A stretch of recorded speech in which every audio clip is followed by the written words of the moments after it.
Well, my infamous pre-show question is: this is obviously beers and bands. You don't have to be drinking, but do you guys have any unopened beverages that you like to participate in the opening crack with? Ooh, let me grab Yeah, we can grab some. a few Tecatas here. Yeah, we there's a little Mexican mart down the street. We get Tecates. Nice. Yeah, they're pretty good. Hey, what's up? Sorry I'm late. No, you're totally fine. We're just about to get started. If now that you guys got some beers and we can chat about all this. Like I said, it's open forum. You guys ask me questions, I'll ask you questions. We'll just have a good chat over some beers, basically. Yeah. These will suck, by the way. Yes. Okay. They were. It's raining, and Colin kind of like ran back with them, and they've been sitting in the living room for like 3 hours, and each one will like explode when you open it. Still, I don't know. Dude, when I go to open this Hams, it's gonna do the same thing. And they've been sitting in my fridge for like days, and they'll still whatever. It's like a weird batch. But that's a good beer, though. That's a good beer. The other one, my main one for this episode is the Modelo. So you guys got the Tecates, I got the Modelos. I feel like we got it all covered tonight. All right, so what I'll do is I'll count us down. We'll crack these. I'll do the little intro, bring the three of you in, and we'll just have a good time. Cool. Yeah. Sweet. All right, in 3, 2, 1.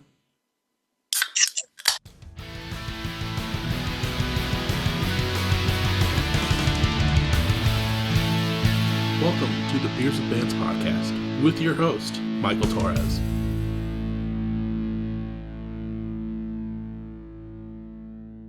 What is up, everyone? Welcome back to another episode of Beers and Bands. Very stoked. As usual, Michigan is always pumping out sick bands, as I've always said, and you've kind of always noticed on these shows.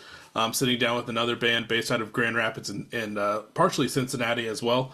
A little bit on the cusp, not super close to each other, but still they're close to each other. But I'm sitting down with Pretty Sure. How you guys doing? Good. Phenomenal. Dude, for people that are unaware of Pretty Sure, like I said, you guys are from the Grand Rapids / Cincinnati area, kind of doing like this little bit of Midwest emo punk, some indie in there, but just all around solid jams on this new record that we'll talk about here in a little bit. But before we get kind of too far, can you kind of go around the room and say who you are and what you do in Pretty Sure? Yeah, I mean, I'll start. I'm Bryce. I play guitar and I sing the songs and do booking and all the business side of things, which is awesome. I'm Colin. I play bass guitar, moral support. Straight up. Don't do much administration. From Cincinnati, so. I'm Kyle. I play the drums, and I do backing vocals, and I just keep it light. Let's keep it chill. I think I bring the whatever. There we go. Yeah. I was been left front right. Well, hell yeah. Well, the three of you, like I said, are doing some sick things. Also, another tag that I saw kind of floating around with some goober punks. Maybe we'll talk about what classifies as goober punk here later in this episode. But obviously, you guys are kind of a newer band to me. So, I always kind of try and, obviously do, my little deep dives, but also try and find out, kind of your origin stories. What happened and what caused you guys to become... I feel like I'm leading that up to your parents died and you became Batman, but that's not how I'm fully meaning it. Horribly wrong.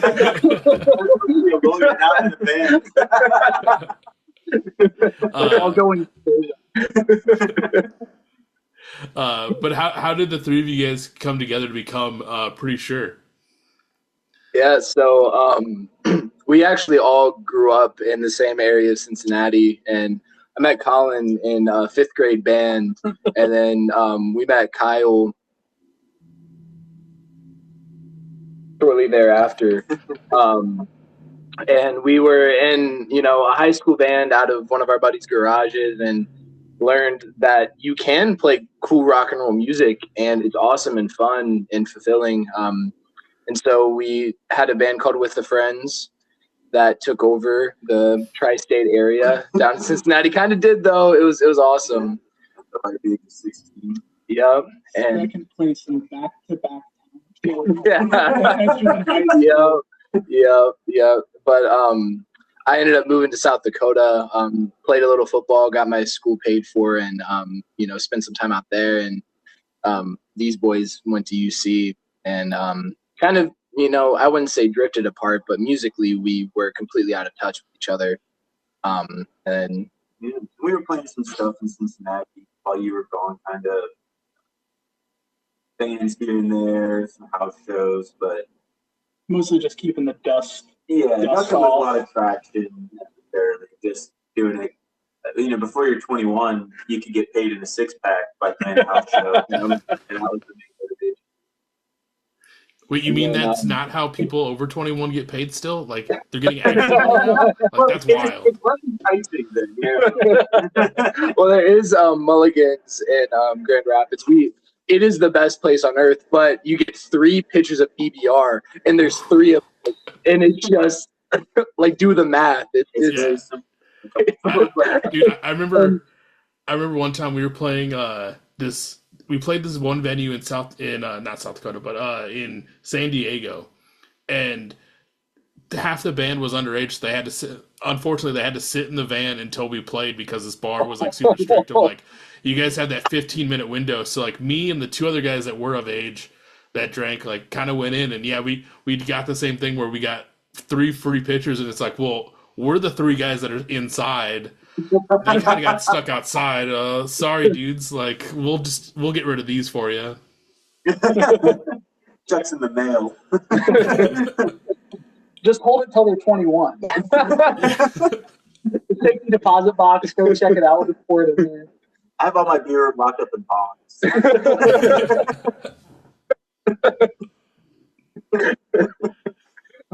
7 month CD for my beer. The interest, it's good. Yeah, I do have a high interest in beer.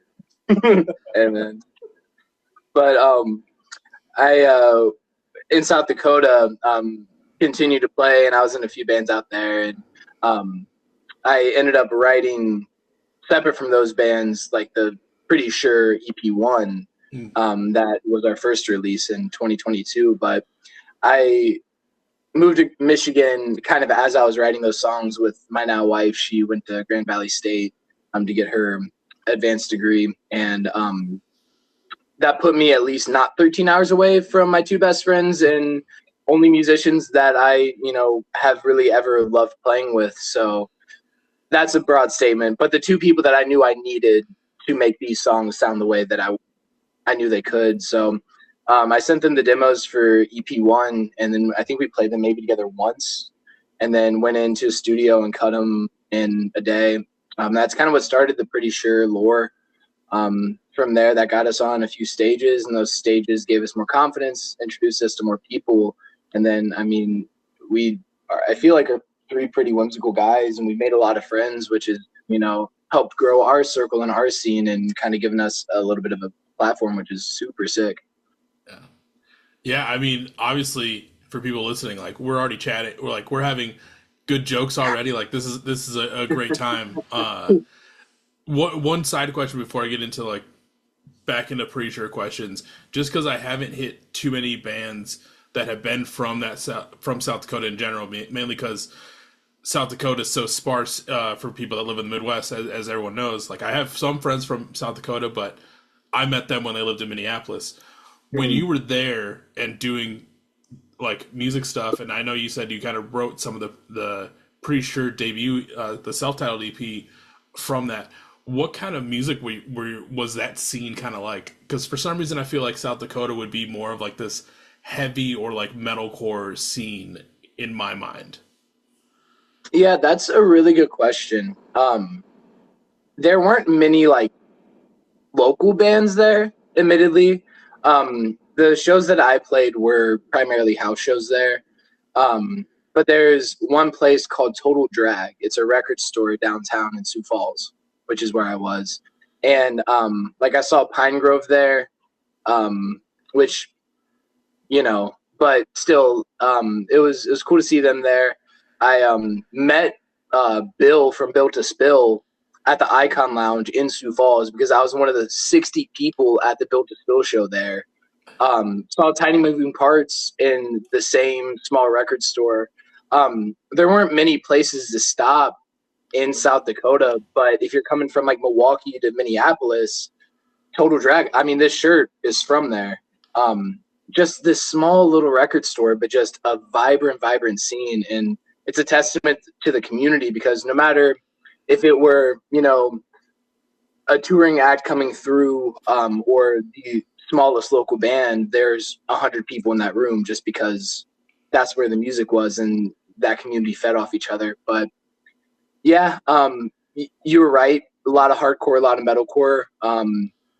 Not a whole lot of like twinkly Midwest emo there, which you'd kind of think would be hit or miss, but not a huge local scene, but a very generous and accepting scene kind of as a community. Yeah. I think that's kind of for everyone listening too. Like that's just one thing to kind of keep in mind when obviously you guys have a tour coming up, but for everyone else that's planning tours, don't feel deterred if you get that one like random like South Dakota date and being like, oh, no one's going to be there. The places that you think are not going to be like popping off are the spots that are going to pack out because they don't have people going there on a normal basis. So those kids will go out for shows and like have a good fucking time. And the feeling that you get from playing in a room, even if it's 20 people, but it's packed and it is, like you said, vibrant and energetic, it feels so good. And those are the people who want to support you anyway. That's the people who they might buy a T-shirt. They might post about you on Instagram or tell their friends about you, just about the environment that you helped create in a place that might be really needing that kind of third space. Yeah, that's a really good point because you don't know what Mallrat punk kid is going to hear that song or see you and see themselves in you and go, oh, like being in a band's awesome. Like I want to do that. And I think that's like the least we can do is show up and play our hearts out to whoever's there. But on the other hand, kind of the most we can do is show up and play our hearts out because you don't know who that will impact and what group of people they'll impact and the sound that they'll make and the creativity they'll have. Like it's honestly really cool. Yeah. Yeah, I mean, some of my friends that I'm still really close with are from those moments where like a band came through and like the show originally probably wasn't what they thought it was going to be, turned out to be a great show. You kind of build a rapport with them and they come back try and stop back every few years or whatever, and then they see that familiar face in the crowd and you just kind of those will be the people that you're like, oh shit, that you guys were at the last show, and then you kind of build it up from there and then homies forever almost. Yep. Because it is kind of an unforgiving world sometimes, and it's a lot of work for sometimes not a ton of recognition. Not that that's what it's always about, but like it does feel good. But like if you see someone who's about the life and doing the things and going to the shows and being part of the community, like that in and of itself speaks volumes. Yeah. Man. Yeah. Just had to get that because I thought about that earlier when I was reading that you were in South Dakota for school. I was like, man, I forget what's like over there because like the people that I know that are from South Dakota have become I don't know if you know the band Tightwire. They're like a pop punk band from Minneapolis. But that he's always, as I've always known him as like a pop punk kid. I've never seen like his. I'm sure he had like some sort of metalcore, hardcore phase living in South Dakota. But that's enough about South Dakota. We're here to talk about Pretty Sure. I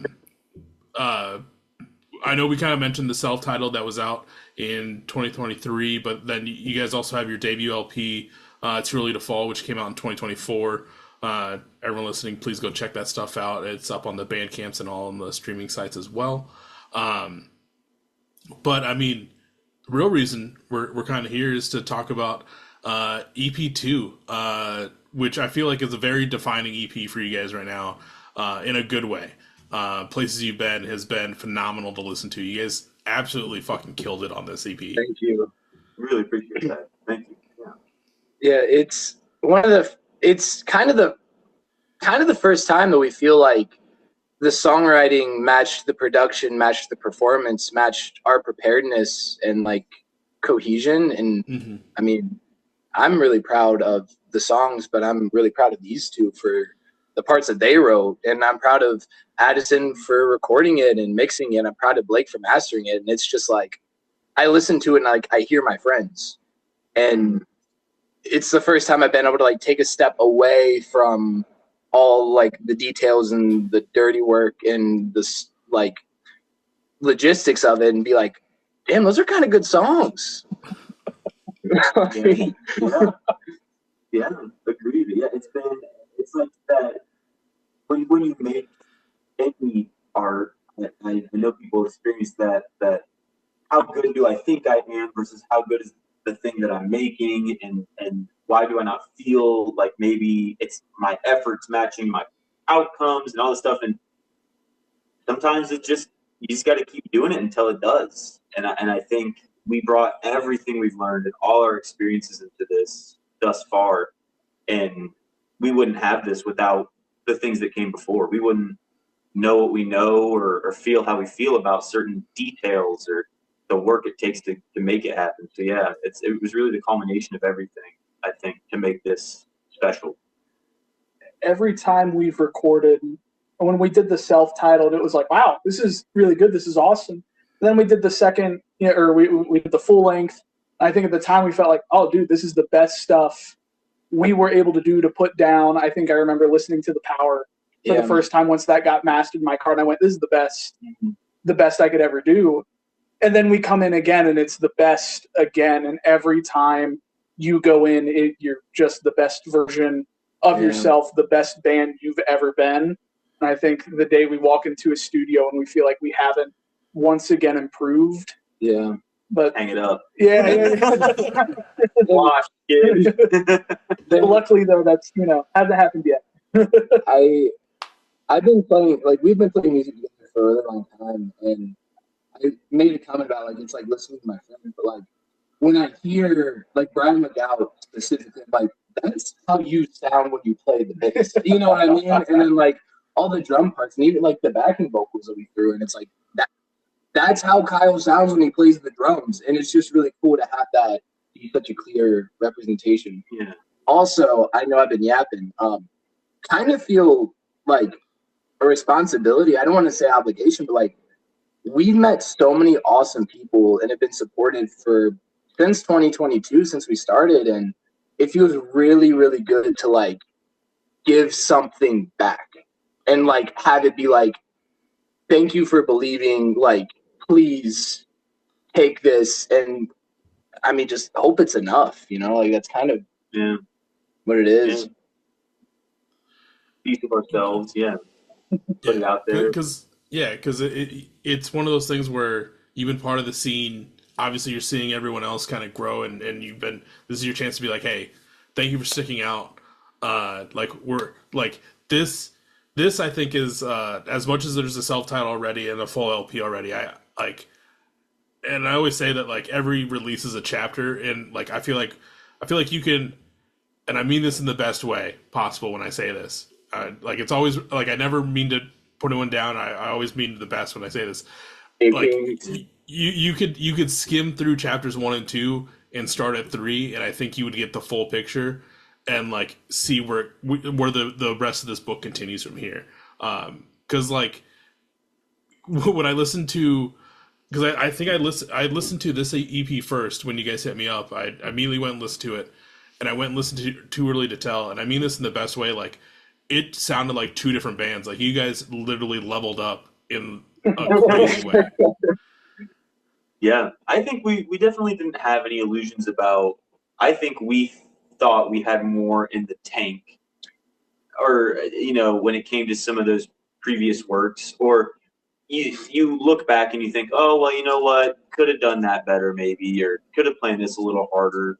And I think this release, the biggest difference was we left and we went, in God's hands now. I don't know. I mean, that's it. And And I think we definitely agree with your point. But it's you don't want to be too hypercritical of the past because it's what leads you to now. But yeah, I think your point is definitely founded, and not far from how we feel about some of it too. I know you said kind of like one thing that was different was you guys kind of just put it all out there and kind of let it do its thing. Was there anything else that in the time between LP1 and EP2 that you guys like kind of, not to keep getting I guess nerdy when we considering we have the comic book reference earlier, but like any sort of like power ups that you guys are gathering along the way over the last couple of years to kind of like hone your skills or like kind of do that whole level up in the band and pretty sure entirely. I think that we have very strong influences that we've all shared, and we each bring in a unique perspective as far as influences that we don't share in common. But we talked about, like, when we started our first band when we were 16, we loved modern baseball. We loved Kind of Moving Parts, loved Joyce Mann, and we're like, let's just sound like those guys. And I think that there's a safety net to falling on your inspirations and calling from them. But, it almost feels like we're feeling confident in ourselves to start writing songs that sound like us and kind of pushing genre and pushing production and pushing what we're capable of. I use this kind of analogy, but when I write a guitar part, I write it as like, if I were 10 times better at guitar than I am right now, like that's what I'm going to try to play. It's like I'm playing fetch with myself. Like I throw the ball and I try to run and go get it. And it feels like the guitar work on this EP is something that, like, if you showed that to me a year and a half ago, I'd be like, how the shit? Even if you showed it to me 8 months ago, I'd be like, that's pretty cool. Hopefully. But now, like, when we're running through the set, it's like, no, this is just how I approach the instrument now. And you have to challenge yourself. I think that's the biggest thing. And being willing to, I think, take those risks and have a trust in the vision and honestly the people around you, really. Yeah. I think another big level up per se or power is just the way in which we've written songs, especially moving back to the beginning. Bryce talking before about sending Colin and I some demos, and I mean at the time it was like we practiced, came up with parts, and would talk like on the phone, be like, "This is kind of what it sounds like. This is kind of what I'm doing." And then we got better with kind of like a home studio for LP, the long play, and then we could iterate parts more and send each other actually what stuff was sounding like and that stuff, and that got better and it increased the complexity of these songs. I look back to like Jackpot, I think was a big songwriting breakthrough for us. It was one of the first on the LP. It's more complex than the stuff we've been doing. It had meter change, and it was all made possible because that songwriting level up. And then for this one, I moved from Cincinnati to Grand Rapids. So Bryce and I have been able to play in the same room a lot more often, which changes the way songs get written and stuff. So I think the songwriting process, the iterative process that we have has become so much more deliberate. I think in the past it was like, I'm up here guessing. Yeah. I think there's also, in the same, it's a little corny, but like the real power up is the friends we made along the way. Every time this guy gets better at guitar, which is often and perpetually, we're forced to catch up. Yeah, it's like, well, damn, like I thought I was good. Now I'm, there's no sense of comfort. There's this, you're constantly chasing getting better because I can't get left behind by this guy, kind of a point to that, like, I feel like one of the main letdowns on the first couple of releases were the vocals. And my entire life, up until the first EP, like, I had a buddy who could sing really good and sing the dang songs. And then with Pretty Sure Project in, like, the early stages of writing, I'm like, well, fuck, I kind of got to, like, sing them now. So that was something I honestly beat myself up about, and I was like, I feel like the vocals are letting us down. I feel like that is something that's just not standing up to the musicianship that we're capable of. And so like literally just practicing and singing and doing all of these things to try to like not let these two down. Cause like that, I mean, when it comes down to it, like I couldn't stand to fall short of, it's not even a standard I think that like we outright hold each other to. It's just like they're my boys and they've been my boys for a long time. Like I can't bear to have something fall short, you know? Yeah, 100%. Like it kind of goes off of your point as well. Like when you see Bryce kind of leveling up, it's not the fact that you feel like you're gonna get left behind. It's more just like I gotta do this. Like these are my brothers. I gotta kind of keep up and like keep changing with each other. And I think that kind of goes back to the point earlier too of like giving this having this EP almost be like a thank you to the scene, because like you see that with bands in the scene too. Is like I know growing up, like our friends would put out a sick EP, and then the next thing that comes out is our other friends would put out like just bring it up that same notch, maybe take it a notch further. Like having that camaraderie and drive to kind of keep one upping each other is great, because not only does it lift each band up internally, it lifts the scene up and just puts more of a light on that scene, and just showcases like, hey, there's good shit happening right here. Like, yeah, you can go down the road to Detroit, do all that shit, check out the bands that are there, but like Grand Rapids, this is where it's at right now. Yeah, rising tides. Yeah. 100%.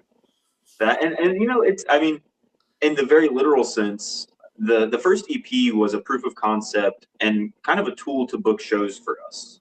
I mean, that makes it sound not very artistic, and that's not the case, but it was, can we learn and play music states apart? Can we organize times for us to get together and play shows outside of college and work and all that stuff?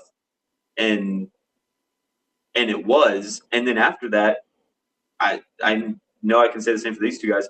I wasn't playing the drums every day before that. After that, I've played the drums just about every day for the last 4 years.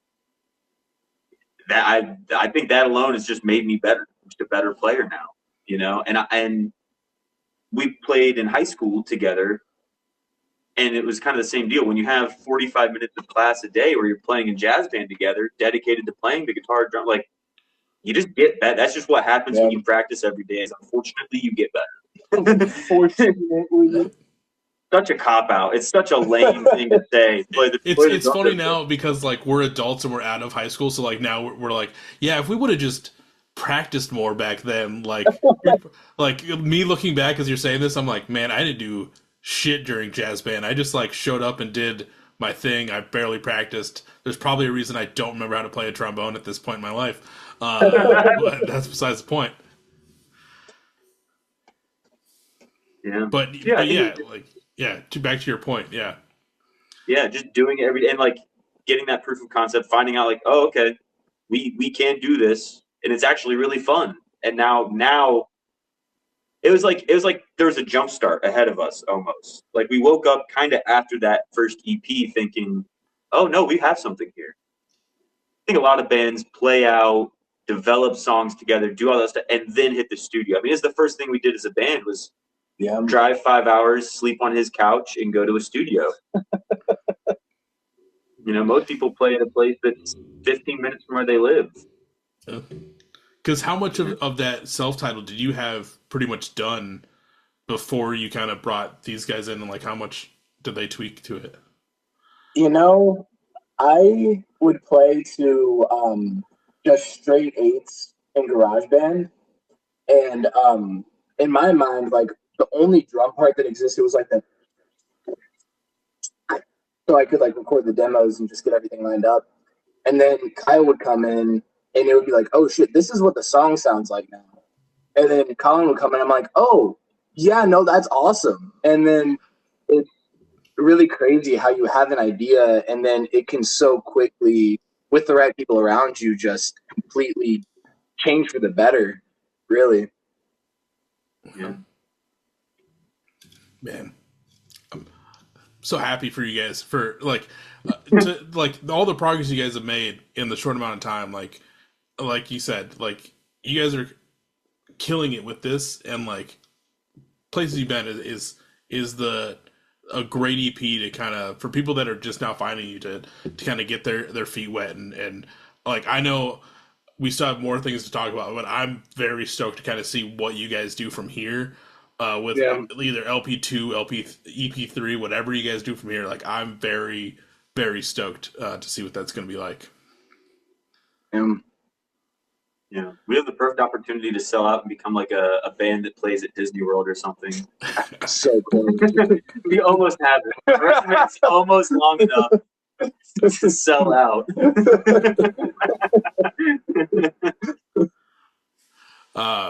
But Much more like good. we've been kind of hinting at is the new EP Places You've Been. At the time of this recording, it's been out for not even a full week. It came out last Friday. I know Time's a Construct. By the time this episode comes out, it had been out for about like a month and a half, almost 2 months. But it's how do you guys feel like the reception's been on this EP so far? I think it's been really positive. And that is exciting and humbling. And also, I think a big word is almost validation. Not that that's what we're seeking with our art, but we have a lot of people that we really respect and that we really appreciate and that we look up to.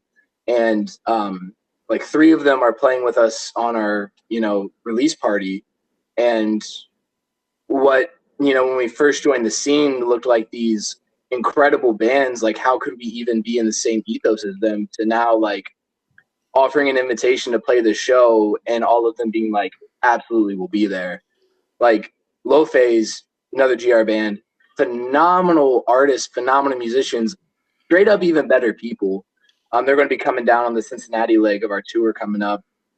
And Ficus, just incredible musicians, incredible artists. And Riot Course out of Detroit, their latest release is as good as it gets. Excellent. And like the post, I don't want to call like post-hardcore, but like post being a genre, like it's as good as it gets, really. Yeah. You have a thought, buddy? No. No. Okay. Yeah. No, I don't. No, well, like I'm happy that people are connecting with it. Like, yes, I know you guys' EP release show is literally 2 days away, and stacked lineup, and then you guys kind of go on this nice little run. Get to go take it back home to Cincinnati for a day. Yeah. And is that how often do you guys get to play Cincinnati nowadays? Obviously, 2 of you live up in Grand Rapids compared to Cincinnati now. I feel like with 2 of you up here and 1 of me down there, 2 to 1 honestly feels like a pretty. I think I'm coming up here this weekend and another, and then you guys are making a long run down there. Yes. At 33%. We'll have 4 days through like Dayton, Cincinnati, Louisville coming up, and then you'll be up here again, but that's Chicago, Milwaukee, Muskegon. Yeah. I just think of it as north and south at this point. Yeah. Honestly, it's really nice to have like a couch to sleep on in both those areas. Like, actually, I can't move. Their home base. Yeah, we different scenes, here and in Cincinnati, and it's I think a pretty maybe less than even spread, but about as even as we I think can manage right now. Yeah, and I don't think it's changed significantly since I live in Cincinnati. It's kind of always, especially with Bryce handling a lot of the booking, I think the nature of, it does a really good job of splitting it pretty evenly. And I think the big thing is for all the bands out there that like also have a full-time job, it's everything you got in the tank to, you take Friday off and you play as many shows as you can between Thursday night and Sunday afternoon, and just enough time to drive back home and start it all over again. Yeah. And so, trying to get all over, fit them, pack them all in. Yeah, I remember we used to do it dumbly, and like our show would end on the Sunday, and then we'd have to drive basically overnight still to get home. So like we'd get home at like 4 or 5, and then some of us turn around and go to work at like 6 or 7, and just be like, "This is a terrible idea. We should have planned this better." But Yeah, 6 or 6, 7. I saw it. But hey, you can't do it when you're 40 or 50. Like, there's one time to do it. You Yeah. gotta shoot while you can. Yeah. And a big word that we use a lot is sustainability. And it's what can we do? And it's, you can go play a Wednesday night in a new market and play to 3 people. And like, that is very important. And that is very, vital to what we do and what we're about. But at the same time, like if that, burns a day of PTO that you can't get back or use later down the road, or if like that's too much to ask or if it's too much to do, like, one of the hardest things that we've had to learn within the last year and a half is like saying no, Keeping a calendar. keeping a calendar. But talking to each other, and it's a matter of respecting each other and respecting our time and respecting our efforts of like, is this something that we feel like is sustainable? And I think as long as the answer is yes to the sustainability, I mean, yeah, dude, I'll get home at 3:30 in the morning and clock in the next day, but like, I might not be able to do that every weekend for 3 straight months, but like I can do it for a month and a half, And it's so lame to say, but like we're friends first before we're a band. Yeah, whatever. It's so lame. But, like I love my buddy. It all comes like, what fun would driving all over hell and high water be if we were like at each other's throats because we were yanking each other all over town, and some of us didn't want to go, or some of us did and were feeling held back. Like I think having that open line of communication and knowing that we all want to be doing what we're doing is so central, and that's what keeps it fun and light, and that's what keeps the art going. Yeah. A lot of our inspiration for this is the times we've had together. Inspiration for places you've been. The EP is the places we've been together, and making this music and like this chapter of our lives together. And if it had the lens of regret or like resentment, the art wouldn't be as good. The friends first thing is such a big thing for me, because like on a weekend like this, I don't think I got to drive up to Grand Rapids. I got a show to play. It's I get to go to Grand Rapids and see my buddies. This is awesome. Also, there's a show Saturday, and Yeah. it's I think, and I'd like to believe that every band, that there's at the core of it all is love and friendship. But I can at the very least speak for pretty sure it is at the core of it all. Grab that, Bubby. And also, like, one of the cool things about a weekend like this is we get to talk to you, which is awesome.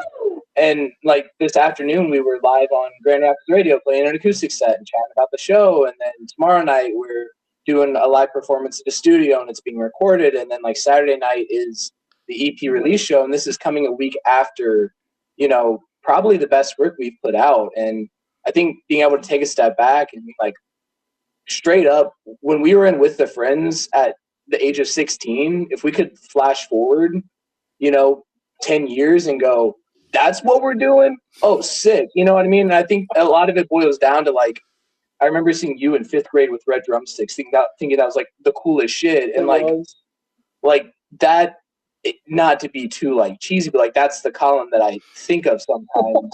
And like, no, but like it's like that friendship, and it's cool realizing a lot of these goals that we have together, and just like hanging out with the boys. Yeah.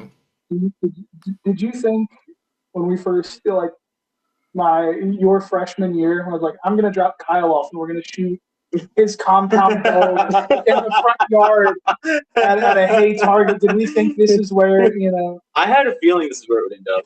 Actually, I did think I'm probably stuck with these losers forever. I gotta drive this guy home. I guess I'll hang out for a bit. What that turns into. Hey, want to see this weapon I got?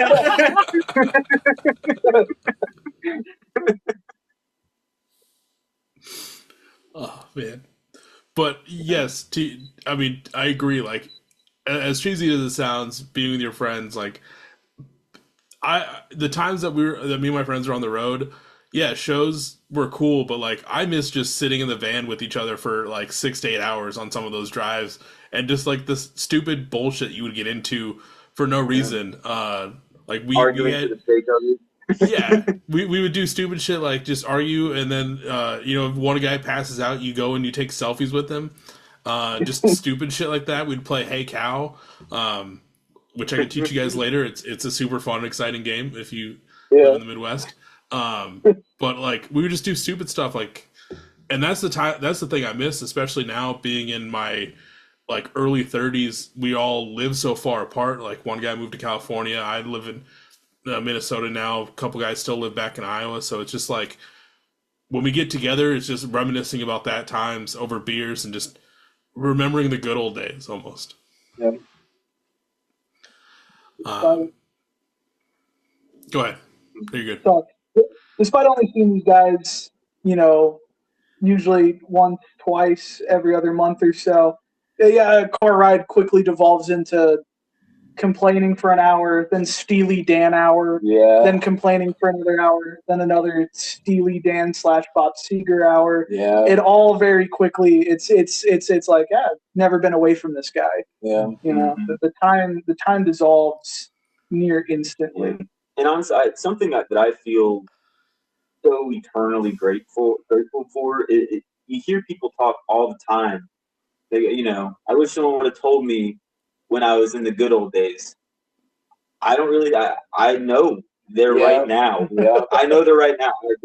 The last couple of years, and I think, and projecting another couple of years before is the time that we are doing like what we want, and the ambition is at its highest, and setting goals with each other and striving to reach those, and stumbling along the way. Type 2 fun. Oh my gosh. Type 2 fun. Don't get me started on Type 2 fun. Type 3 fun. Type 3 fun. Yeah. Like it's just that is, I think, central to this whole thing. It's like enjoying the moment. And like you said, yeah, when you can reminisce about those things, everybody wants something to reminisce about. That's the dream. To have something to look back on. And I feel so grateful that I know I'll be looking back on this. Yeah. Not to get super cheesy, but we got cheesy for you, for everyone listening. But I love my voice. I love my voice.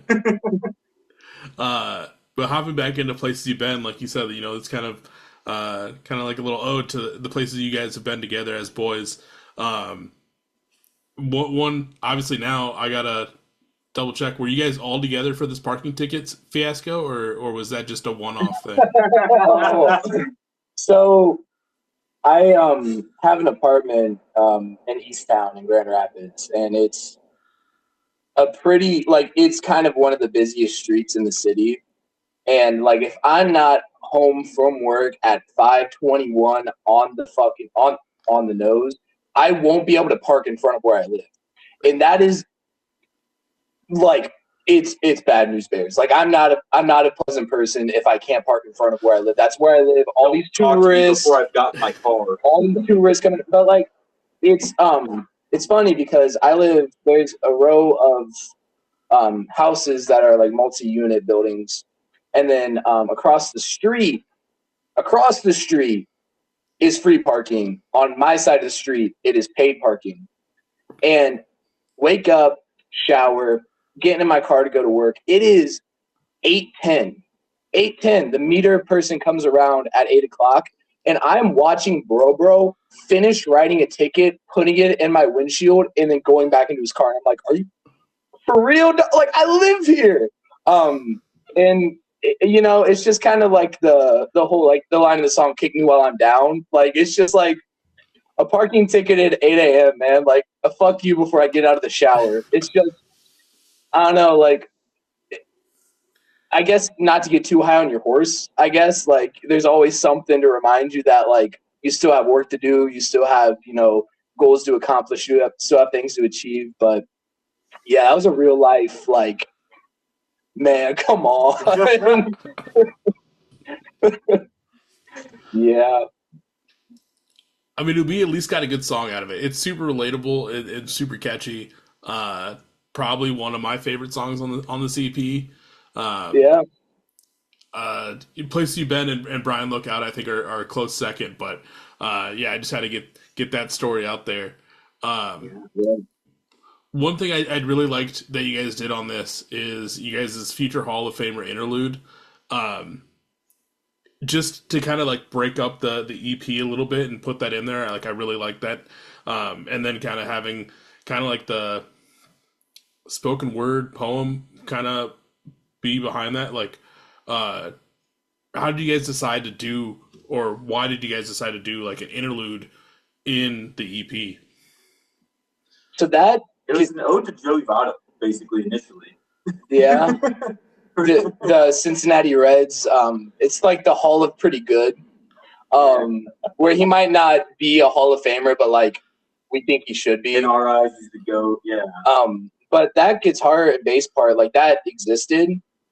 We just didn't really know what to do with it. And then Kyle came with a really awesome spoken word part, and we're just like, that'd be cool. Yeah, we were having a hard time. We were perusing the internet for like good retirement speeches to use and stuff. We just weren't finding the thing we wanted because it turns out if you look really deep for people who have fond memories of Cincinnati after retiring from there, it's a pretty small pool. And and at the same time, the political climate, I was not a massive fan of. And I was feeling just really inspired and feeling like I didn't have an outlet to talk about how I was feeling. You know, you can only talk on the phone with your mom so many hours about the state of the world before you're like, I don't think we're achieving anything here. And yeah, I wrote a little something and I presented it to the boys and they liked it. And they're like, why don't you go ahead, do your dance? No, I think it came out sick, but to kind of if I'm understanding correctly, and we almost got I can't remember the name of the exact song, but obviously you mentioned Tiny Moving Parts earlier. They have the one kind of like interlude where they kind of have Brett Favre kind of giving his retirement speech. We would have almost got something similar to that, but then it kind of took a little bit of a left turn. Not to say it was a bad left turn. Like I love how this came out, but to think that we almost got like this other version is kind of cool too.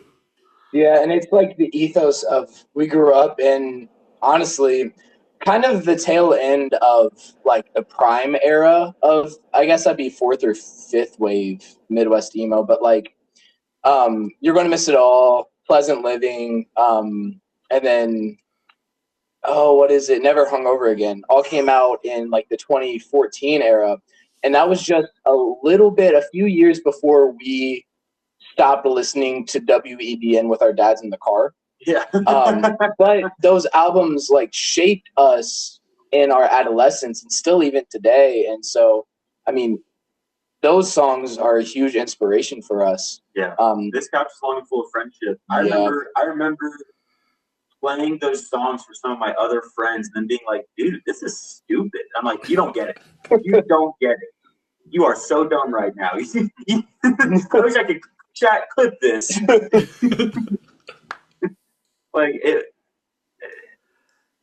and now look at it. I mean, I still those interludes with Brett Favre. How's that not bring a tear to your eye, man? Yeah, and like I'm not even like a football guy or like a Brett Favre guy. Like, don't get me wrong, Brett Favre accomplished a lot. Yeah. But like at that time, like I was never a Green Bay Packer fan or anything, or even a really big Vikings fan. But like hearing that, and you're just like, man, yeah, like you said, it brings a tear to your eye because it's just like, how can you not? Especially with like what TMP put underneath that, it's just like fuck. Like I need to take a break for a while and just go cry it out in the bathroom real quick. Yeah, and it's so not really about Brett Favre or football. It's about being in Wisconsin, growing up in Wisconsin for them. Like having Minnesota. I'm sorry. I'm not, it's geography. It's my bad.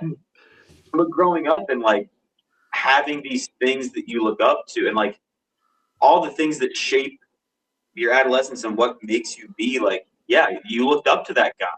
Like, we looked up to Chad Ochocinco and like, I don't necessarily think that I've modeled my life after him, but there are things that I remember that he did and it had an impact on my life that like mattered. A lot of McDonald's. Yeah, a lot of McDonald's. McDonald's about all I cook most of the time. You raced a horse. Ooh, and one. Yeah, and won. Yeah. And one. Fraudulent, but Sounds like we should have probably got a Chad Ochocinco song at some point, or maybe later. Yeah. We can get him on Cameo, maybe. Yeah. Ooh, there That'd we be go. sick. But yes, I loved. Back to my point, I loved that the interlude was in there. You don't see it too often that bands are putting interludes. If like, I feel like I heard one recently. It was on, but they weren't really like emo. They were more of a shoegaze band. But who was it? Oh, Grief Eater did a really good one. I think you would probably like it. They kind of incorporated some not baseball, basketball clips from like DeMar DeRozan. It set the vibe so well. Like it's one of my favorite ones that I've listened to lately. Because again, I don't watch basketball, but just the way that they had that announcer cheering for like them, DeMar like hitting a game winning shot, and like the instrumentals that they put underneath of it, I was like, man, like this is like our USA miracle moment right now. And it was just like a song about whatever. And I was like, this is it. This is America right here. Yeah, I think it's the passion. I think that's what you feel the most from those things. It's like, what can move these people to such great emotional depth for something it's a sport, you know? And it's the passion. You dedicate all this, your life and your job and all that stuff to this thing that ultimately, I mean, it's a spectacle. But your dedication has value, you know? The passion has value. The weight of all that comes crashing down upon you in one single moment where you're getting to call that game winner. Are you kidding me? How special is that, dude? Man, good shit. I like this. We're having a good time. With this cover art, we could have seen two different versions, blue or green version. Obviously, you guys ended up going with blue. Because like I looked at both copies and like they both looked good, and that is a tough choice. Like, how did you guys ultimately decide to be like, we got to do blue?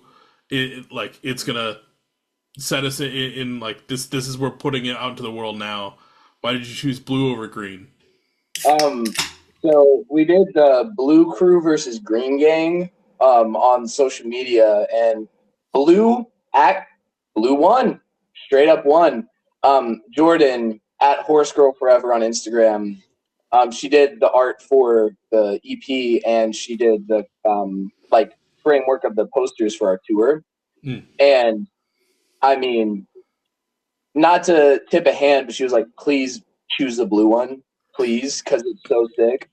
And I was a little bit Blue Crew myself, but no, like fair and square democracy. Like people voted, and we listened to the people, and blue's the way.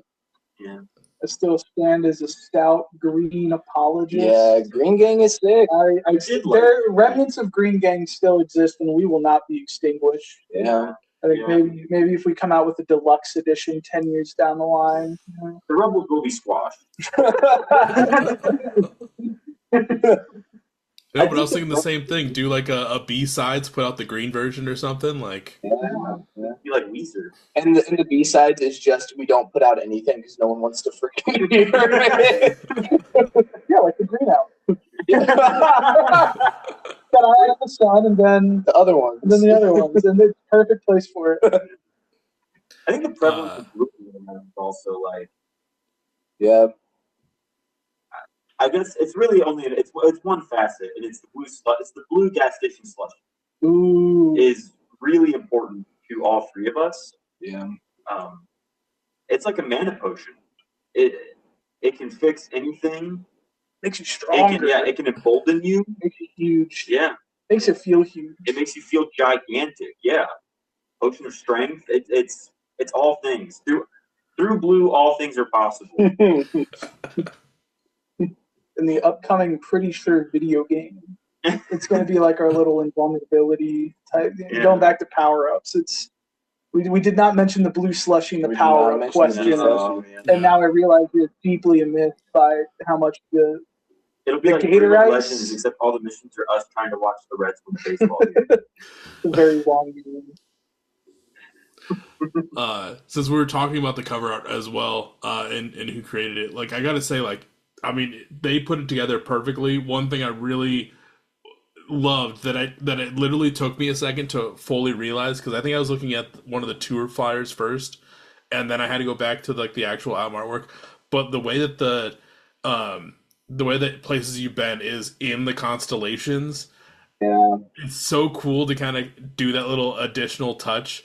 When it came to the full artwork, obviously, she put it together, but like, what kind of like hints did you give her to be like, hey, like do this, or like any guidance that you guys gave, or was it more just like, hey, free reign, do whatever you think is right? Yeah, so it started with an Instagram DM. Her page is awesome with a lot of the line work and just a really good aesthetic.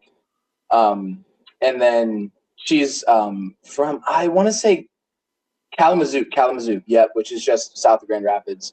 But it kind of goes back to a point that we were chatting about before the start earlier about all the different facets of art and how it takes the musicians and the journalists and the visual artists and everybody plays such an important role.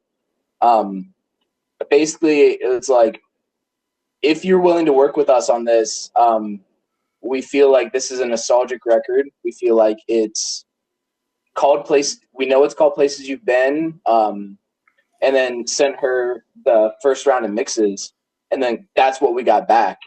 And it's like, oh, like we haven't been there before, but like we've been in that driveway. We've seen, you know what I mean? Like it just feels like a place that a place you've been. Yeah, yeah. If you've grown up in the Midwest, it's such a, and without the essence of being liminal. Because when you see something and you're like, oh, this is familiar, but not, it makes you recoil. It's the opposite. It's so welcoming. I feel like everyone has a time and place in their life where like their neighbor's house looked like this, and they went over there every summer between 2007 and 2012, or your grandma's house looked like that, and you went and mulched there every spring. Like something in your life was that, and you've been there, and it mattered, and you remember it. And yeah, between the nostalgia of the feeling of the poster and the cover art, and the fact that she just nailed, like, Yeah, a place you've been. yeah, No, yeah. To kind of go off your point, like I grew up in Iowa, like kind of in a small town outside of Iowa City, and Iowa City was the next biggest town. Going down those side roads, they're all like in communities, houses everywhere, just whatever. And then when I moved to Minneapolis, I'll go down a side road, and it literally feels like I'm going down one of those roads, and I'm like, oh, I'm home, because yep, Minneapolis is like a nice small big city. But yeah, I have those moments way too fucking often where I'm just driving through a neighborhood. I'm like, oh, this feels too familiar almost, and I have to remember I'm 5.5 hours away from home.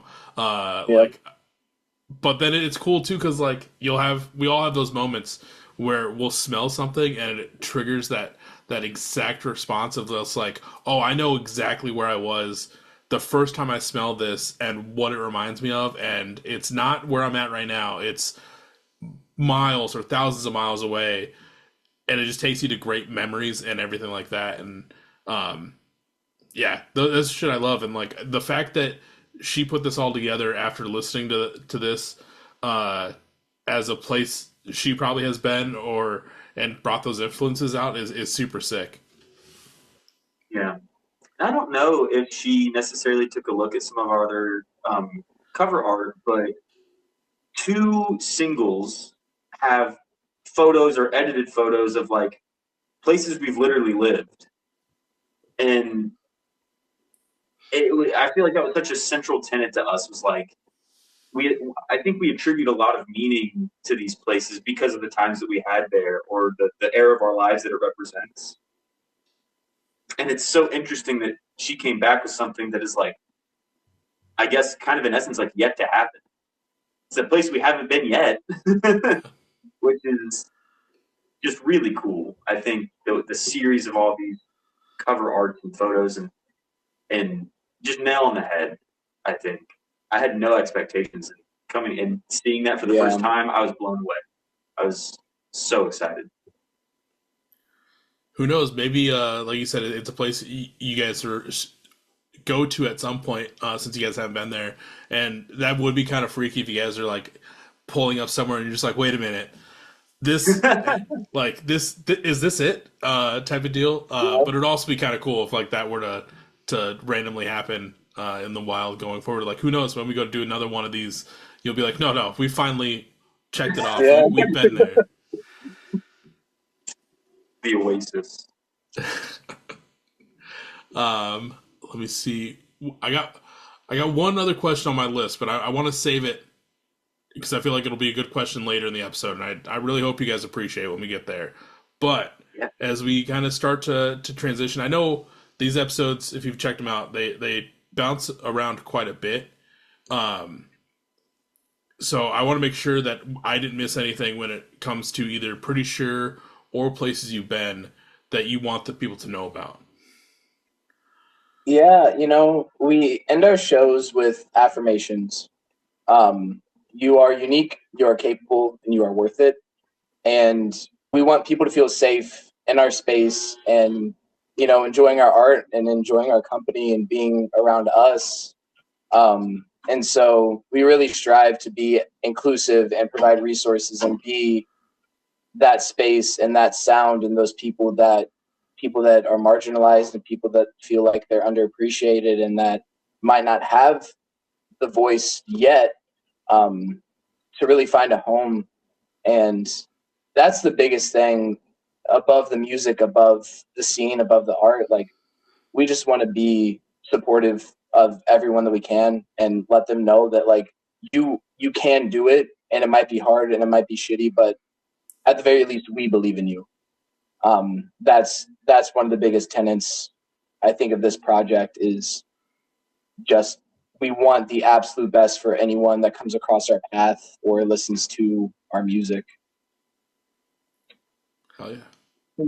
We went on earlier talking, about friendship and everything. And I think the biggest thing, if there's any young people listening to this podcast, to this episode, start a band with your friends. Start a band with your friends. Start a band with your friends. Even if you suck, it'd be so much cooler than your friends not in band. And you're gonna get better.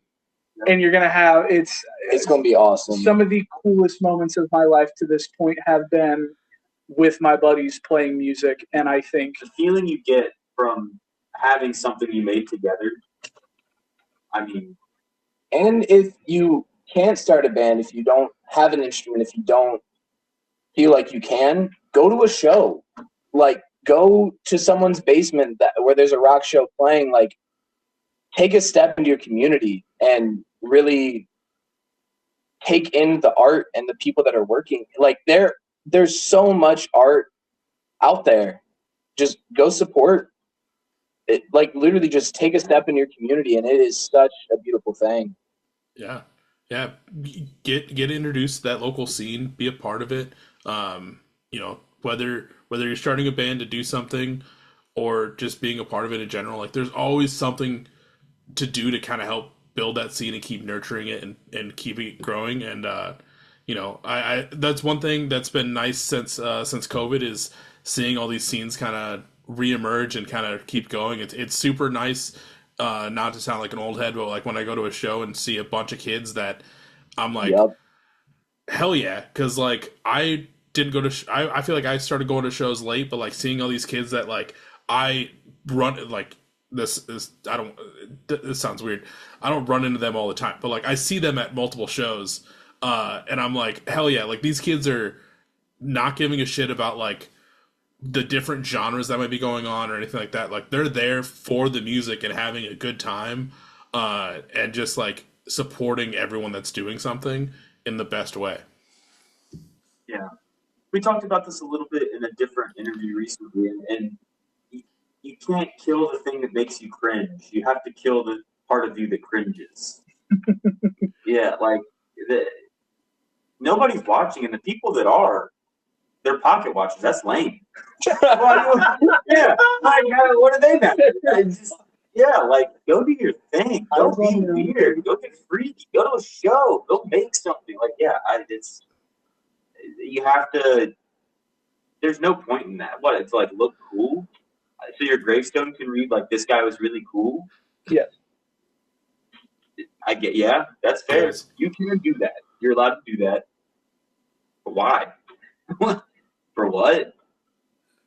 Yeah, I think Soupy said it best. I just want to sell at my funeral, not in the aspect of like I want a bunch of people that I don't know there. I want to build and be a part of a community enough where if something were to happen to me, God forbid, that like people show up because I was a part of a community that we were all together. We impacted each other's lives and we grew from there. And like just do your thing. You'll find friends. You make friends and yeah, be a little goofy. You'll make friends a lot faster than the guy that's not going to be there and just looking through his phone. Yeah. But yes, everyone should be listening to Pretty Sure, be listening to Place You've Been. We'll talk links here in a little bit. As we start to transition, this is obviously Beers with Bands. You don't have to be drinking on these episodes because I'll definitely do that for you. But I know the three of you have some beverages in front of you on this fine Thursday evening. What are y'all drinking tonight? These kind of skunk Tecates I got. Yeah. They're the retro edition. Yeah. They are Edition Retro. Yeah. There are two like authentic Mexican markets down the street from where I live. We're all at my house right now. And beer and walking distance. That's the key. That is a blessing. I don't have one within walking distance. My old house that I lived in when I moved to Minneapolis had a Mexican restaurant 3 houses down from mine. Yep. It was a bad thing because you go to get margs on a Friday. If one marg turns into 2, and then thankfully you got to stumble home anyways. But hell yeah, you guys got Tecates. Like I said earlier, I got some Modelo's, so I feel like we got the Mexican beer covered for this episode. Okay. I know I saw a picture at one point scrolling through the Instagram that I saw like some High Lives in the back of the vehicle at one point. Is High Life more of the band beer, or is Tecate more of the band beer? High Life. It's High Life through and through. High Life. It's the champagne of beer. Yeah. You've always had something to celebrate. Like And Colin stepped away to grab his bass guitar, which he has uniquely fashioned, Custom fab. custom pick guard. At Miller High Life. Please send us merch. Please send us money. We got the Miller High Life pick guard. yeah. Okay, that is very sick. Hell yeah. Yeah. It's the most creative thing I've ever done. Cutting cardboard. I had a vision. You have the silly scissors. Dude, I wish. Yeah, I don't know. Maybe is it like brand loyalty feels like such a like consumer ideology, but like some things you're like, I'm gonna drink beer. Might as well have a favorite, and yeah, Miller High Life. God bless. God bless. No, I feel that because like I'm the same way. Like this is called Beers with Bands. I'm not gonna be on here like I don't drink IPAs. I don't get like snooty. We don't have like a full like beer thing. Like it's more just like I drink cheap shit. Not Modelo's not. It's cheaper, but it's not cheap shit. But like I got a fridge full of Hams and PBRs because it's cheap. And I'm a degenerate, and I'm going to drink it anyways. Well, like, if you want a beer, you might as well drink the good one. You know? Like, I want to have a good time, not just a shitty time where I want to sip on something that I'm not going to finish. So, yeah. But yeah, I feel like you got to have your go-tos no matter what. What's your favorite beer? I mean, I drink a lot of Hams. Hams is probably my Hams and Modelo's are probably like my go-tos, depending on where I'm at. It's got to be the right. Depends on the situation. Hams, you want to treat yourself? What? If you want to treat yourself a little, babe, crack the Modelo. Yeah. If I want to have, if I'm at a show, Hams. If I'm having just a chill time, Modelo's. If I want to have a really treat myself good time, then I get the glass bottle Modelo's. Ooh, with the foil. Yeah. Oh yeah. Yeah. Am I an idiot? I always end up getting foil in my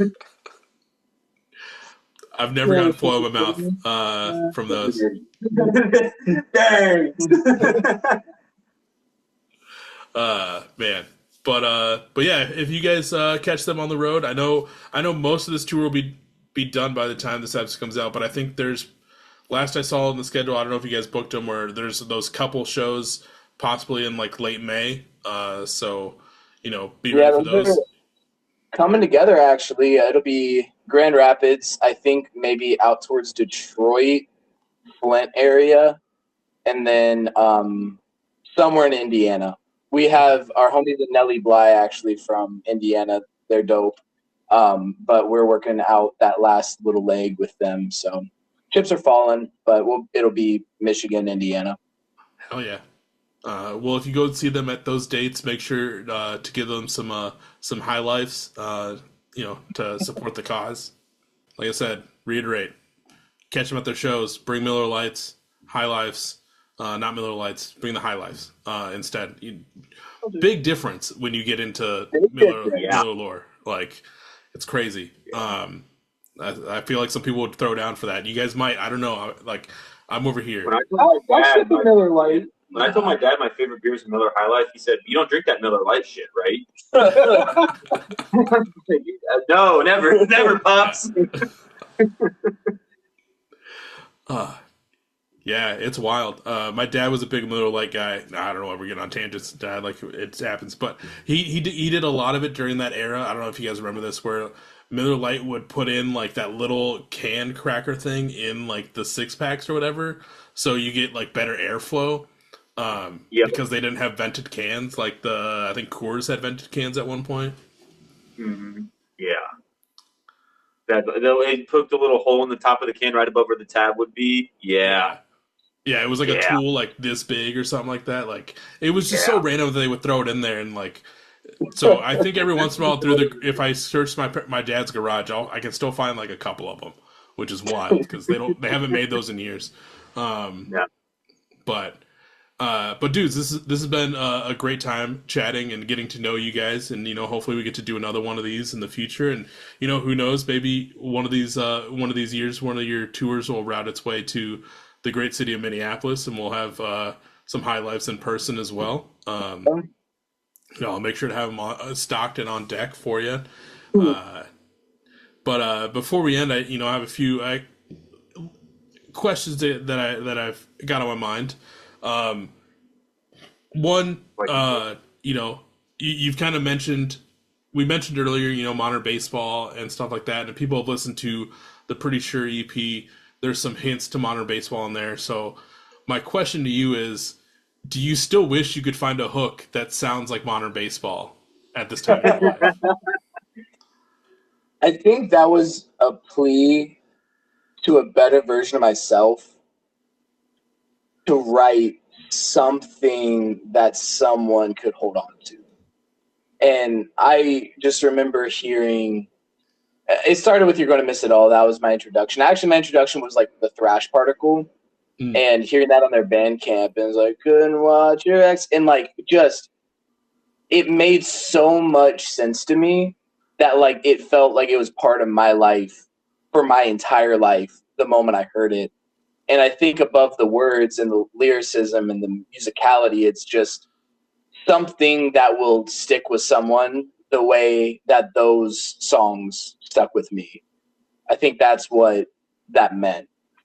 Yeah, I always thought of that line having a very similar air to the Tiny Moving Parts line. I just want to be a part of something beautiful.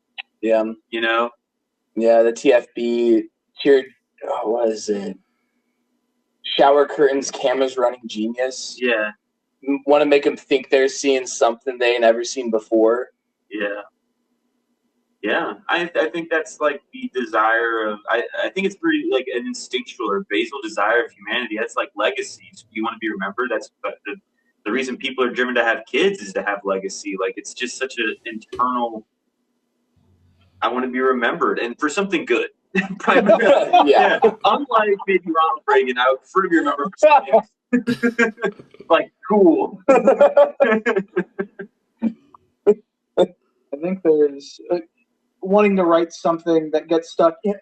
I think we've all heard, with girlfriend's wife, walk around, have a lyric stuck in their head. I get on the Discord, our buddies know, and even, hopefully one day it'll be strangers we walk past going, I'm so selfish. And it's like, oh, cool. But like, even at just the small scale, like it's stuck in our buddies' heads at least. And I think that's a great launch point for hopefully one day, and maybe it already is and we don't know it yet. But I like to feel like we're writing hooks that maybe do sound like modern baseball, or at least are as catchy as. And I think you put it very poignantly, Bryce, like that feeling. Because I remember we saw modern baseball at Bogarts in Cincinnati on the Holy Ghost tour, and that was one of the first like shows that I ever went to, and the feeling in that room, it was unlike anything maybe I felt to date since. I think because of how impactful it was on me at that time, like to be able to give that to someone, I think I think they know just how special those times were for themselves. And I have to assume that if we could do that, it would feel just as special. Great answer. That line really stuck out to me in that song. So I wanted to kind of work it back into this as this many years in the future since then, and just see how you guys felt about it now. I appreciate you like diving into the songs. We do a number of interviews, and these are definitely good. Like looking back at some of those pieces of work, especially like critically or even just from an artistic level. Yeah. Yeah, I mean, like I've said this on one other episode, is like I would feel like I'm doing a disservice to having people on if I didn't like. Yes, I could just listen to the latest thing and just do that, but like I'd like to listen to everything that leads up to that album at least once. Obviously, the latest album as many times, but like seeing the journey that the band's been on through their lives and like reading, quote unquote, like reading those chapters, and then seeing how it translates to now, and there's so many things in bands' histories that people forget about in those early releases that were such a defining moment that like you got to kind of almost call it back and be like, hey, do you feel like you did your younger self justice at this point in your life now? But yeah, I can't think of a good segue into this next question, so forgive me for that. Normally I try and tie something together, but I can't think of anything off the top of my head. But obviously you guys are Reds fans, and I sometimes ask this question. Again, shout out to the band, The Entire History of You. I think they're from Columbus, Ohio. Probably gonna butcher that. I think it was Columbus. Don't fight me. Don't come at me if I got it wrong. But just Ohio, and I think Ohio in general. But they kind of do their own Madden question. If we could pick a song that would be part of Madden. Obviously, I'm gonna change it up a little bit for the Reds. Obviously, opening day is around the time that we're recording. So if you could have one of your songs possibly featured in MLB The Show or something like that, what do you think would be the best song to be featured in for a spot in that game? I think Brian Look Out, because Owen played saxophone on the end of that song, and we were listening back to it in the studio, like the rough mix, and he was like, this sounds like it could be in a Madden, because there's a lot of like moving parts and a lot of horns and a lot of like building to this moment. So like straight up, I think that one. At least that's what Owen thinks. So that's what I think too. When I think of those games, I think of stuff that has like earworms and is catchy, and then something that you can. We've been playing a lot of NCAA 26. Bryce and I with a dynasty league we're in, and that game does something where they like marching bandify. They do marching band charts of popular songs, and like the part that rings through is all like the way they adapt the melody, and like there's like drill and a whole drum line doing cadence.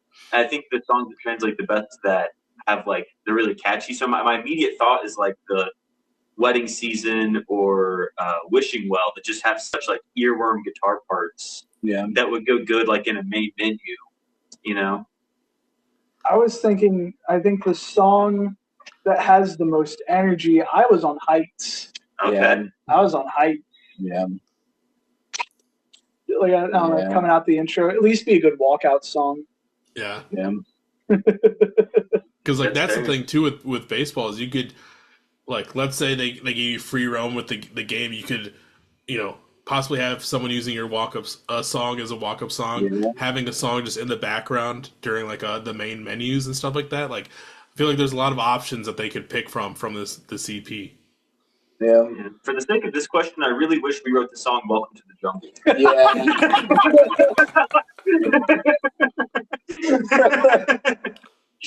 Lunatic Fringe.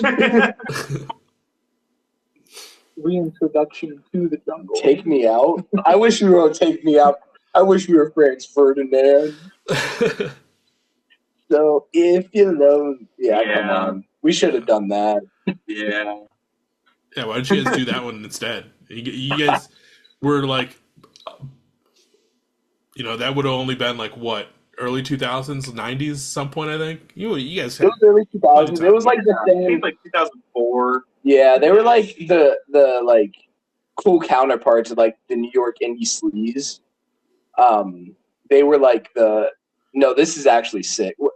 That scene's sick, but like they were like in that realm, I think they were like more eclectic thing. like Interpol. Well, no, disagree. Okay. We were wasting our time in kindergarten when Exactly. we should have been writing Take Me Out. Should have bought a house and wrote Take Me Out. But Yeah. instead I had to learn how to count. And make macaroni art. Dude, what a waste. ridiculous. Oh my god. And what could have been? Would have been Seriously. so many greatest hits by now. Would have been out. But dudes, like I said, this has been a great time. I like to end off these episodes on a high note. Not to say that we're not having a good time already. This is kind of a big question for some people, and I apologize ahead of time for that. But so far, from you guys' time in Pretty Sure, what has been your favorite moment that you've gotten to experience so far? We were playing a house show in Kalamazoo, and Kyle and I like to play ball toss. Dylan likes to commentate. And we were just tossing ball before the show. Baseball. For those who aren't, yeah. Ball toss. We count. Yeah. Cut short for calculating. And this group of like 4 or 5 punks just came up to us. And they're like, "Are you pretty sure?" And we're like, "Yeah." And we're fucking tossing ball, dude. Like, what do you? But they had burnt our EP and our album onto a CD, and they drew the album art onto it and asked us to sign them. And like, that was so sick. Yeah. Like, it just like proof that it means something to someone. And if that's the last show that we ever play, if these are the last songs that we ever write, at least it means something to them. Yeah. And who knows when they need it, who knows what they need from it, but that was such a cool moment. Like, Yeah.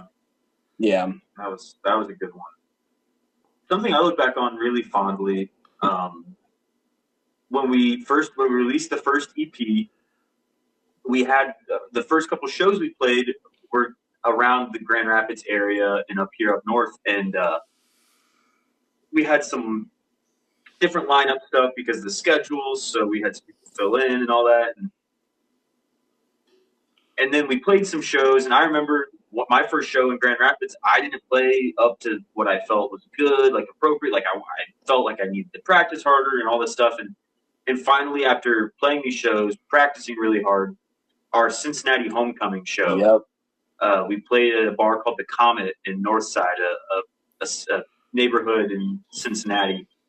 Excellent place, just a wonderful vibe, and so many people who hadn't had the chance to like support us yet came out to see us, and we just played a set just one of those like magical sets where like you go in we'd set lofty expectations.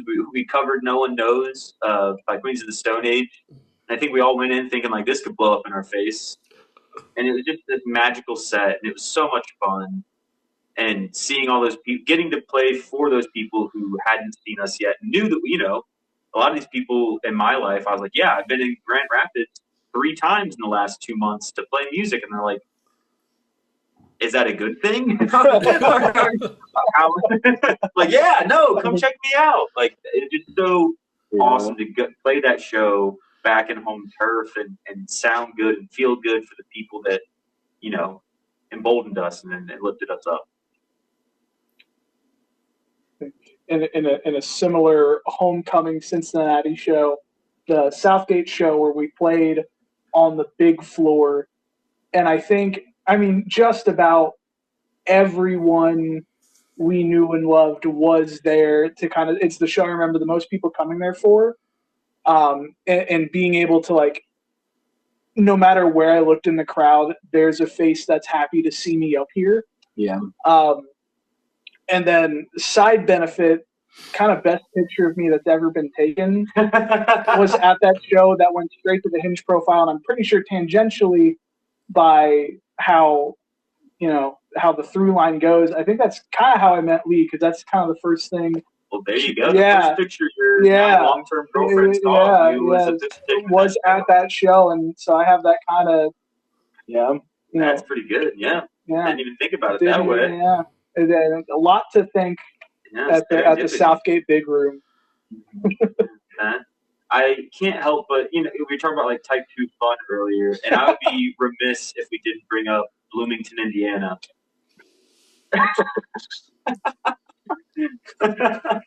This is the most scared I've ever been. It was a long weekend of shows. We'd already played a couple shows that weekend, and, you know, you always have like varying degrees of success. If you play 3 shows in a weekend, there's always a good, bad, middle one. You know, like that's just by association. And we played 2 solid shows that weekend, and you know, what comes next. We had to drive a good couple hours, and there wasn't really a secure PA system, and everyone was scrambling about that. And we're on the road to get there, leaving Cincinnati, where we had the opportunity to go watch the Reds play that day. So we're already like, this show might get canceled. We're going to be stuck out there, and we can see the Reds. And, you know, this is kind of sounding like a wash. We go anyways. We get there. It's kind of gloomy.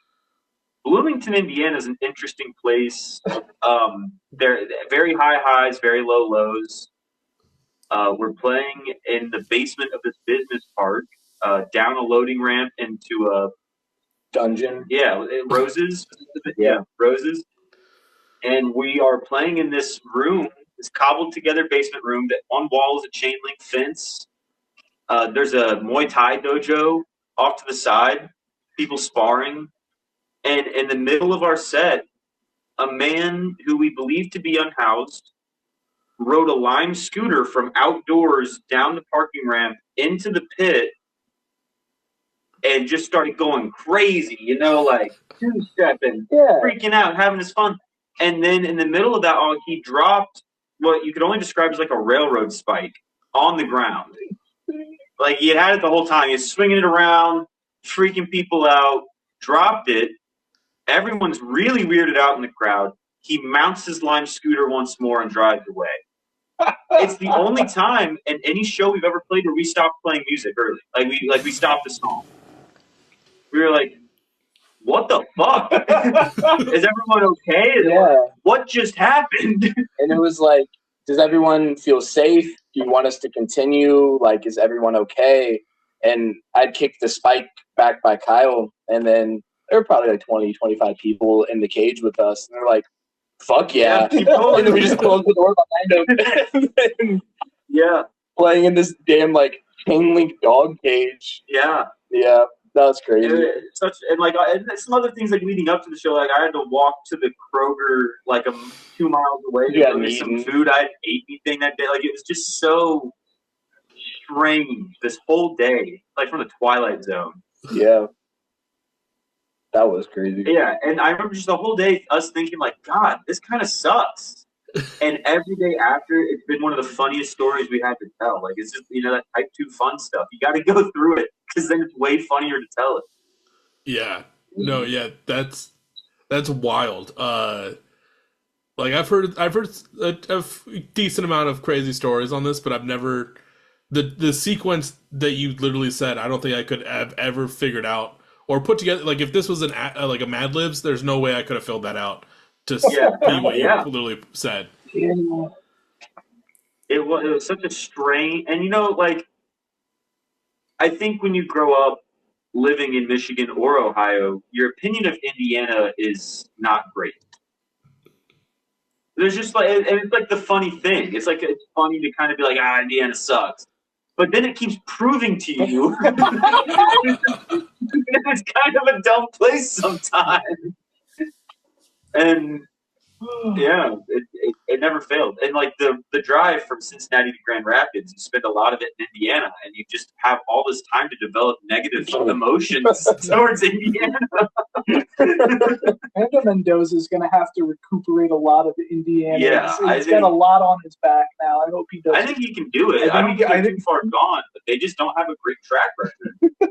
Yeah. We have so many beautiful lakes, but they're poisonous, and if the dog drinks the water, they'll die. And like all these beautiful college campuses, but like the unhoused problem per capita is worse than any other city in the world. Gary, Indiana. Yeah, bro, they can't drink water there. It's they just don't have a great track record. And rich of me, if someone were talking about Ohio like this, it'd be on site. So I guess if anybody had something to tell me about Indiana, hit my line. I'm sorry, but I have a low opinion of it. Didn't you want to end on a high note? You can't say that.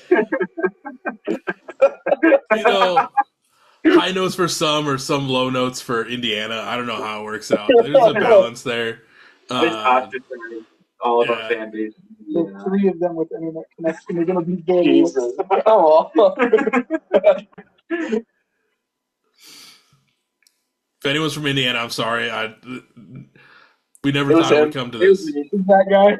You think feel better. They know it. They know it. All I was going to say was they might get the Bears. That's all I know. That'll be something for them, I guess. They did employ Peyton Manning. That's plus. They got Sweetwater. Yeah, Sweetwater's good. 8,500 is cool. Yeah. Yeah. See, Sorry, there's some Indiana. good things. It doesn't outweigh the bad, but I don't know. We'll leave it there.